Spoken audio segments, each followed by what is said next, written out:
പശ്ചിമേഷ്യൻ സംഘർഷത്തിന്റെ മറവിൽ ട്രംപ് ഭരണകൂടം പാകിസ്ഥാനോട് കൂടുതൽ ചായ്വ് പ്രകടിപ്പിക്കുന്നതിനിടെ റഷ്യയിലെ കരനാവിക വ്യോമസേനാ താവളങ്ങൾ ഇന്ത്യയ്ക്കും അതുപോലെ തിരിച്ചും ഉപയോഗിക്കാൻ കഴിയുന്ന റലോസ് കരാർ പ്രാബല്യത്തിൽ 5 യുദ്ധക്കപ്പലുകൾ 3000 സൈനികർ 10 യുദ്ധവിമാനങ്ങൾ എന്നിവ പരസ്പരം വിന്യസിക്കാൻ കഴിയും. യുദ്ധ സാഹചര്യങ്ങളിലും സമാധാനകാലത്തും സഹകരണം ഉറപ്പുവരുത്തുന്ന reciprocal exchange of logistic agreement 2025 ഫെബ്രുവരി 18 മോസ്കോയിൽ ഇരു രാജ്യങ്ങളും ഒപ്പുവെച്ചു.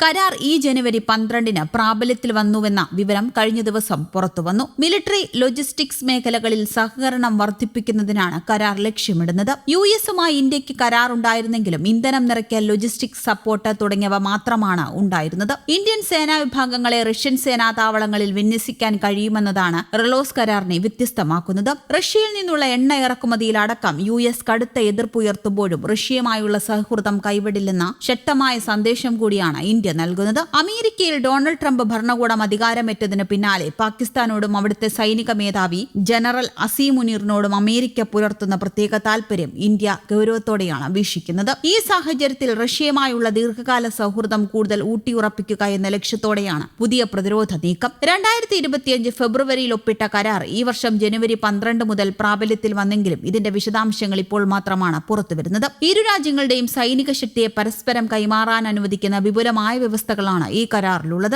മുൻപ് അമേരിക്കയുമായി ഇന്ത്യ സമാനമായ ലെമോവ കരാറിൽ ഒപ്പിട്ടിരുന്നുവെങ്കിലും അതിനേക്കാളേറെ ശക്തവും വിപുലവുമാണ് റഷ്യയുമായുള്ള പുതിയ കരാർ. അമേരിക്കയുമായുള്ള കരാറിൽ സൈനിക വിന്യാസത്തിന് അനുമതിയില്ല എന്ന പോരായ്മയുണ്ട്. എന്നാൽ റഷ്യയുമായുള്ള കരാറിലൂടെ യുദ്ധ സാഹചര്യങ്ങളിൽ പോലും പരസ്പരം സഹായം ഉറപ്പാക്കാൻ ഇന്ത്യക്ക് കഴിയും. ഇത് പാശ്ചാത്യ രാജ്യങ്ങളുടെ ഉപരോധ ഭീഷണികൾക്കിടയിലും റഷ്യയോടുള്ള ഇന്ത്യയുടെ വിശ്വാസ്യത വ്യക്തമാക്കുന്നു. ആർട്ടിക് മേഖലയിലെ റഷ്യൻ തുറമുഖങ്ങളിലേക്ക് ഇന്ത്യക്ക് നേരിട്ടുള്ള പ്രവേശനം ലഭിക്കുന്നു എന്നതാണ് ഈ കരാറിന്റെ മറ്റൊരു വലിയ സവിശേഷത. വ്ളാഡിവോസ്റ്റോക്ക് മുതൽ മുർമാൻസ്ക് വരെയുള്ള തന്ത്രപ്രധാന തുറമുഖങ്ങൾ ഉപയോഗിക്കാൻ കഴിയുന്നത് ഇന്ത്യയുടെ സമുദ്ര വ്യാപാരത്തിനും സൈനിക നീക്കങ്ങൾക്കും കരുത്തേകും. ഇറാൻ ഇസ്രയേൽ സംഘർഷം മൂലം ഗൾഫ് മേഖലയിൽ നിന്നുള്ള ഇന്ധന വിതരണം അനിശ്ചിതത്വത്തിലായ സാഹചര്യത്തിൽ ഇന്ത്യക്ക് ഇത് വലിയ ആശ്വാസമാണ്. ഊർജ്ജ സുരക്ഷയുടെ കാര്യത്തിലും ഈ കരാർ ഇന്ത്യക്ക് വലിയ മുതൽക്കൂട്ടാകും. റഷ്യയുടെ യാമൽ പെൻസുലയിൽ നിന്ന് പ്രകൃതിവാതക ഇറക്കുമതി വർദ്ധിപ്പിക്കാൻ ഇന്ത്യ ഇതിലൂടെ ലക്ഷ്യമിടുന്നു. തടസ്സമില്ലാത്ത ഇന്ധന വിതരണത്തിന് റഷ്യൻ സൈനിക താവളങ്ങളുടെയും തുറമുഖങ്ങളുടെയും സഹായം ലഭ്യമാകുന്നത് ഇന്ത്യൻ സമ്പദ് വ്യവസ്ഥയ്ക്കും കരുത്താകും. ഇതിനു പകരമായി ഇന്ത്യൻ സമുദ്ര മേഖലയിൽ റഷ്യയ്ക്ക് തങ്ങളുടെ സാന്നിധ്യം കൂടുതൽ സജീവമാക്കാനുള്ള അവസരം ഇന്ത്യ നൽകുന്നുണ്ട്. ഇൻഡോ പസഫിക് മേഖലയിൽ റഷ്യയുടെ സ്വാധീനം വർദ്ധിപ്പിക്കാൻ ഈ കരാർ വഴി തുറക്കും. നിലവിൽ പടിഞ്ഞാറൻ രാജ്യങ്ങളുടെ സ്വാധീനമുള്ള ഈ മേഖലയിൽ റഷ്യൻ യുദ്ധക്കപ്പലുകൾക്ക് ഇന്ത്യൻ തുറമുഖങ്ങളെ ഉപയോഗിക്കാനുള്ള അനുമതി ലഭിക്കുന്നത് ആഗോള രാഷ്ട്രീയത്തിൽ വലിയ ചർച്ചകൾക്ക് കാരണമായിട്ടുണ്ട്. ചൈനയുടെയും അമേരിക്കയുടെയും സാന്നിധ്യമുള്ള ഈ സമുദ്രഭാഗത്ത് റഷ്യയുമായി കൈകോർക്കുന്നത് ഇന്ത്യയുടെ സുരക്ഷാ താൽപര്യങ്ങൾക്ക് സംരക്ഷിക്കാൻ സഹായിക്കും. 5 വർഷത്തേക്കാണ് കരാറിന്റെ ആദ്യ കാലാവധിയെങ്കിലും കാലാവധി കഴിയുന്ന മുറയ്ക്ക് ഇത് സ്വയം പുതുക്കപ്പെടുന്ന രീതിയിലാണ് ക്രമീകരിച്ചിരിക്കുന്നത്.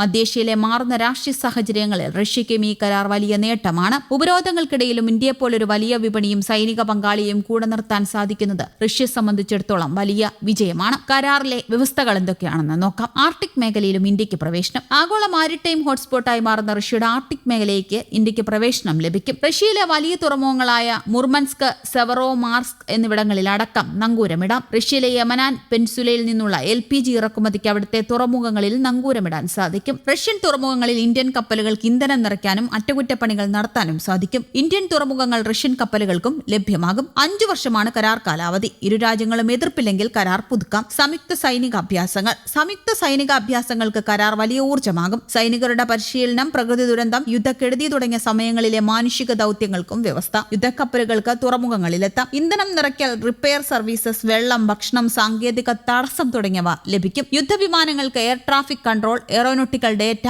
നാവിഗേഷൻ സംവിധാനങ്ങളുടെ പങ്കിടൽ എന്നിവയും നടത്താം. News desk, Kerala Kaumudi.